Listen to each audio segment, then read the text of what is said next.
morning. Got some notes here.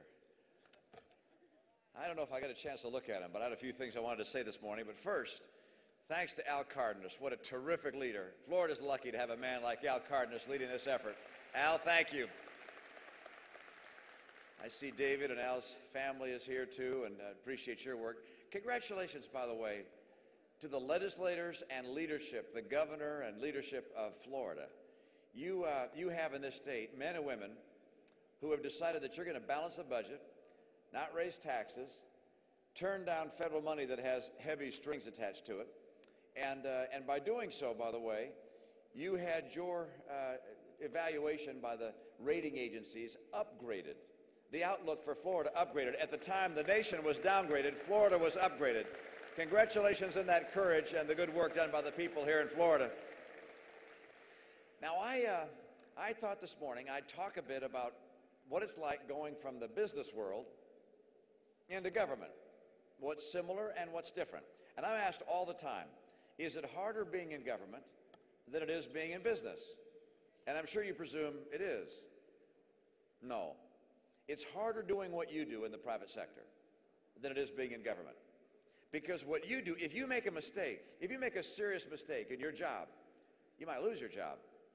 Then you might end up losing your house. And if you run an enterprise that employs other people, you can lose all their jobs and the bank's money and your investors' money. It's very unforgiving in your enterprises. In government, the 4 years I spent there, I was surprised. When some people messed up, they just blamed the opposition party. That's what you're seeing in Washington today. You're seeing a president who doesn't know how to govern, who doesn't know how to lead, who doesn't know how to balance a balance sheet, but he sure knows how to campaign and blame. And we need a president that knows how to lead.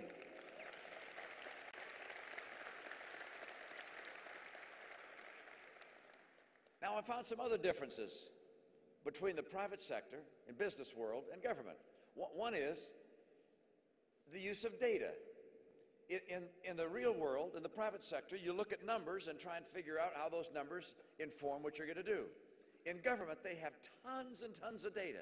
I mean, they produce mounds of information and data. They just don't look at it.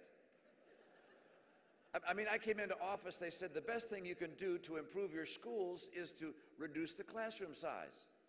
And I said, well, has anyone ever looked to see if the data supports that?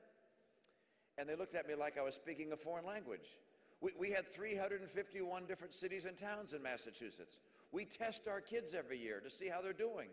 So I could find out for every one of our school districts their average classroom size and how well their average child was doing. And so I plotted the one versus the other, classroom size against student performance. And guess what? There was no relationship at all.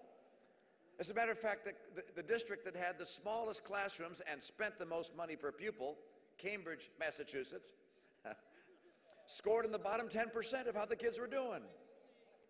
So the data is used in the private sector. By the way, what was the answer to improving schools? School choice, recruiting the best teachers in the world, making sure that we evaluated how our kids were doing. And we also put in place something called the John and Abigail Adams Scholarship Program.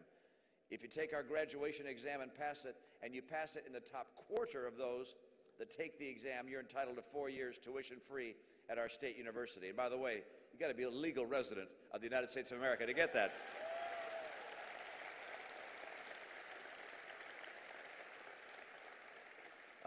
Other differences.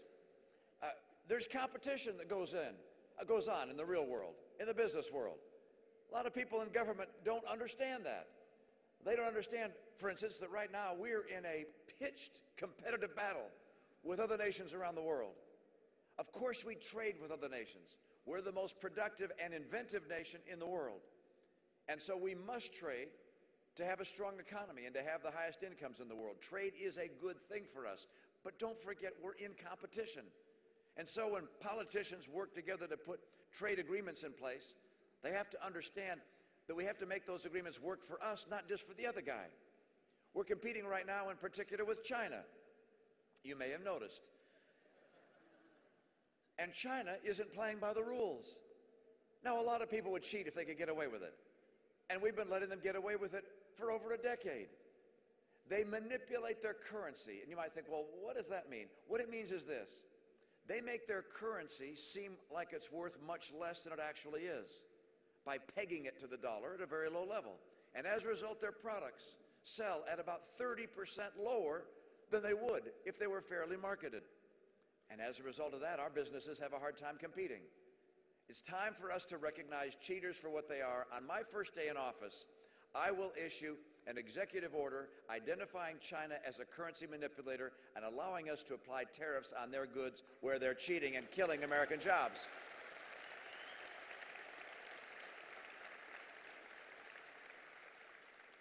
There's another difference between government and the private sector. People in government don't tend to understand the power of incentives. They think, for instance, if you raise taxes a whole lot, it won't make any difference in the way people behave. They just calculate they'll keep doing what they did in the past, and then they add up the new numbers they think government's going to get. It doesn't work that way. I remember I was looking at the budget in our state. There was a line in there for homeless shelters, and I said, what's this sub-account here for hotels under homeless shelters? They said, oh, Governor, you have to understand, if someone comes to a homeless shelter and we're full, we tell them go to a hotel and we'll pick up the bill. I said, I bet the word gets around, you know. So I changed the incentive. I told them immediately put in place this new rule, which if someone comes to a homeless shelter and it's full, you tell them you'll make room. And the person who's been there the longest, 3, 4, 5 months, they get to go to the hotel. Now, before that change in incentive went in place, guess how many rooms a night we were renting in Massachusetts? 599 rooms a night on average, in the tens of millions of dollars of cost. After we changed that incentive, you know how many rooms we rent a night? 0. 0. Incentives make a difference. Now, I hope the folks that care about immigration understand that power as well. I love legal immigration. This is the land of opportunity and freedom. I want people all over the world to come to this country legally. There are 4.7 million people in line hoping to come here legally. I want the best and the brightest and the freedom lovers of the world to get in line and to ultimately become legal residents of the United States of America.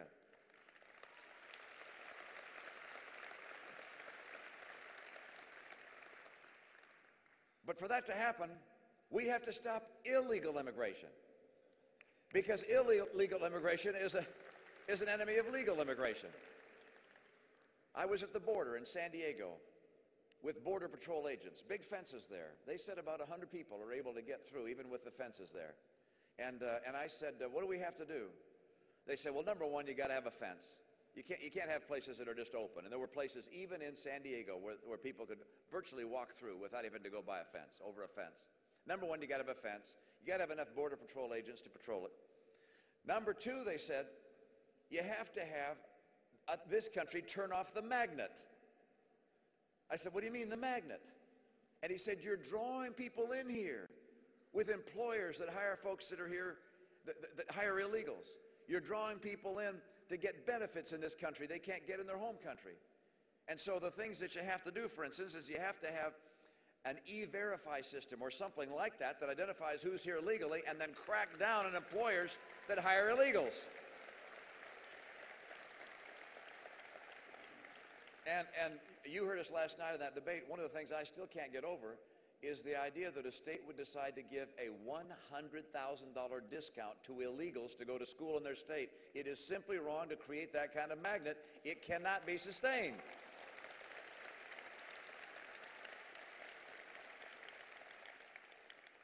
Now, my friend Governor Perry said that if you don't agree with his position on giving that in-state tuition to illegals, that you don't have a heart.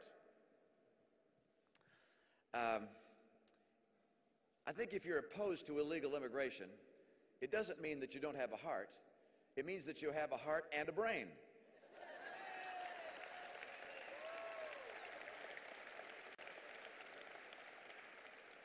Legal immigration, good for America. Illegal immigration, something I will stop if I'm president. Now, let me mention one more thing that's a big difference between the private sector business and government. And that is, if you spend your life in the private sector, you fundamentally understand how the economy works. What it is that motivates an individual to say, you know what, I'm going to take everything I've saved over 30 years of my life, 30 years of my career, rather. I'm going to take all that I've saved and I'm going to invest it in this new franchise that I've signed up for. And my family and I are going to work in this thing and see if we can't get it to grow. That's not an easy decision to make. I'm going to go to my parents and my friends and ask for some of their money too so we can buy this franchise and we can get the equipment and open this place up. That is a difficult decision to make. People who've been in the private sector understand how the economy works at the level of job creation, which is employers, entrepreneurs, innovators, taking a risk, making an investment. People who work in government all their life just don't understand that. The president spoke to a job summit of senior executives of American corporations, and he said to them, you all have lots of cash on your balance sheet. How come you're not using that cash to hire people? I'm glad you laughed, because that's just exactly what a number of the executives did. I'm told they looked down at their shoes. They said, that was the dumbest question I ever heard. They said, we don't hire people because we have cash. We hire people because we have customers. And the key,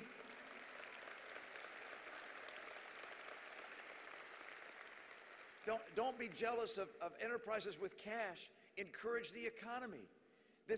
I remember time and time again just being distressed at the fact that people inside government don't understand how the economy works. And that's why when this economy was in a slide as the president came in, he did everything wrong because he doesn't have a clue how the economy works.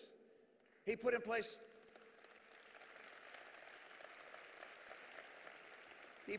a stimulus that didn't stimulate the private sector. Instead, it added over 100,000 jobs to the governmental sector.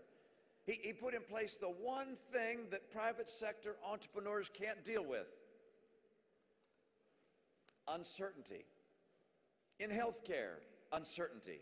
In financial services, uncertainty. In labor relations, uncertainty. In energy policy, uncertainty. And so businesses pulled back. Look, I can't wait to get America right again. Not by throwing little cups of stimulus gasoline in a fire.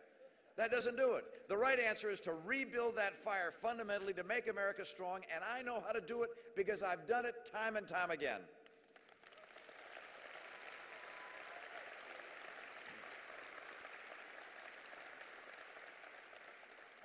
You heard me say last night, I'll say it again, and you know this. All across America, at kitchen tables, there were people sitting with their calculators and their checkbooks wondering if they can make ends meet. All across America, sitting across kitchen tables, there are people filling out job applications, recognizing that there are at least 100 or 200 people applying for the very same job they're applying for. Right now, people are scared. They're worried. They don't need to be. This is the greatest nation in the history of the earth for a lot of reasons.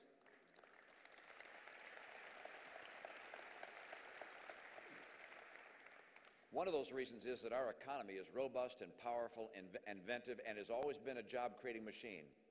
I know how to make that happen again. I put together 59 things I do, not just to put a little stimulus on the flame, but to really rebuild the economic engine that's America and to make sure that we can compete with anyone in the world. I'm convinced that given the patriotism and the hard work and the innovation of the American people, that despite our challenges, jihadists that want to kill us, Iran about to become nuclear, Israel under extraordinary stress, Russians resurgent, China becoming a great power, 14 trillion plus in debt, 62 trillion in unfunded liabilities. 62 trillion. That works out, according to USA Today, to $532,000 per household. Think of that. We've got challenges and an economy in the doldrums.